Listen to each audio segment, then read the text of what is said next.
here today with our special guest presenter, Doug. Welcome to the show, Doug. Hi, Catherine. How are you? I'm fine, thank you. How are you, Doug? Fine. Tell us a bit about yourself, Doug. You're originally from Canada, right? Yes, I'm from Vancouver, which is in Western Canada. But I moved here a long, long time ago. But you still got an American English accent, yes, I noticed. I haven't lost that. And that's cool because this show is all about the differences between British English and American English vocabulary. So tell me, Doug, do Canadians like you speak American English? I don't think Canadians would say that.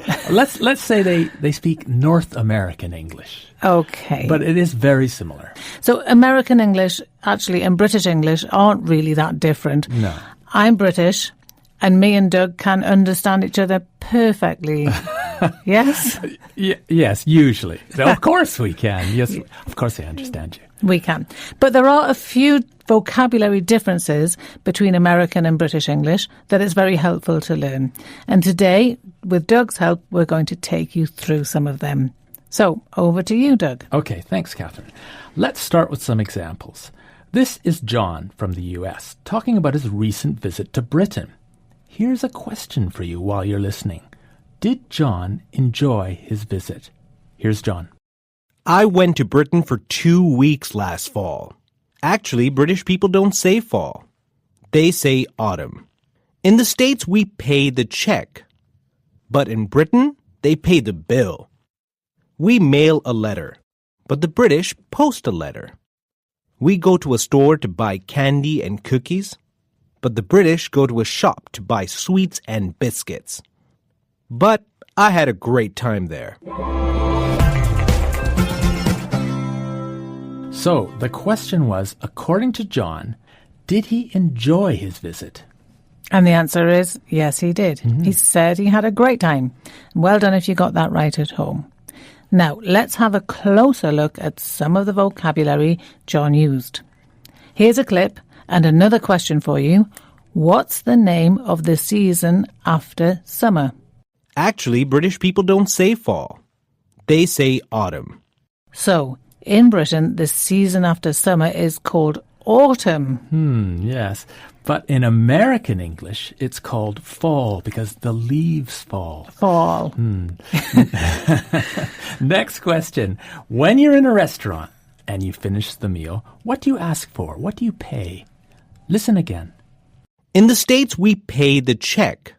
But in Britain, they pay the bill. In America, the word is check. You pay the check at the end of a meal. You pay the check. But in Britain, we pay the bill. Here's another difference between British and American English. What do we do when we send a letter? Can you remember the British word or the American word, or both? Listen again.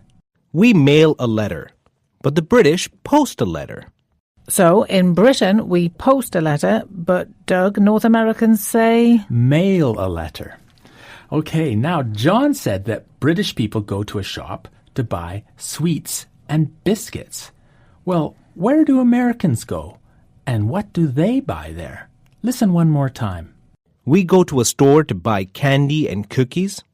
The British say shop. But the Americans say store. The British say sweets. But the Americans say candy.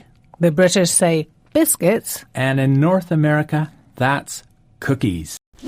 Our topic for today is British and American vocabulary. Doug, a question for you. A lot of learners of English want to know which one is better. Is it British English or American English? What do you think? To be honest, there's no difference. Just use the one you like. And now it's time for a quiz. Doug is going to say an American English word, and you have to say the British English word with the same meaning. Okay, so the first American English word is check. What's the British word for check? And the answer is bill. Next word, candy. What do British people say instead of candy? And the British word for candy is sweets. Good. And the last American word is mail. What's the British word for mail? The British word for mail is post. And that's all our questions for today. Well done. And before we go, Here's a tip to help you with your vocabulary studies. Yes, people speak English with many different accents. Australian, Indian, Nigerian, Singaporean, West Indian.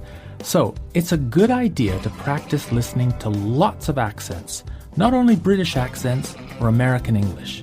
It's easy to find examples of many different accents. Just go online. Top tip, Doug. Thanks very much, and thanks for being with us today.